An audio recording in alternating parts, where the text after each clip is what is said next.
పోండి వాళ్ళు అక్కడ పిల్లల మీద ఆంక్షలు పెట్టినారు. గేట్ల కాడనే పోలీస్ క్యాంపులు పెట్టి భయపెడుతున్నారు వాళ్ళని.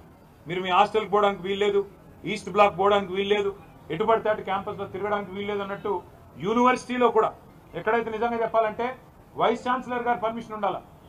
పోలీస్ పర్మిషన్ కాదు, ప్రభుత్వ పర్మిషన్ కాదు. అది కేంద్రీయ విద్యాలయం. కేంద్రీయ విద్యాలయం మీద రాష్ట్ర ప్రభుత్వం అథారిటీ ఉండదు. అక్కడ పోలీసుకు ఎంట్రీ ఉండదు, వీసీ గారు పర్మిషన్ ఇస్తే తప్ప. అట్లాంటిది ఇవాళ వీసీ గారి పర్మిషన్ లేకుండా ఎక్కడికక్కడ పోలీస్ క్యాంపుల మాదిరిగా ఒక వాతావరణం వేసి పిల్లల్ని భయకంపితులు చేసే ప్రయత్నం కూడా రేవంత్ రెడ్డి ప్రభుత్వం చేస్తున్నది, కాంగ్రెస్ ప్రభుత్వం చేస్తున్నది. ఈ అప్రజాస్వామిక వైఖరిని ఖండిస్తూ నిన్న ఆడపిల్లల్ని కూడా బట్టలు చిరిగిపోయేదాకా కొట్టారు, ఈడ్చుకొని పోయినారు.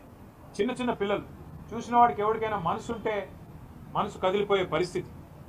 ఇవాళ మంత్రివర్గంలో కూడా 2-3 హెచ్సియు విద్యార్థులు ఉన్నారు, పూర్వ విద్యార్థులు. శ్రీధర్ బాబు గారు, బట్టి విక్రమార్క గారు, వారికైనా మనసు ఎందుకు వస్తలేదు నాకు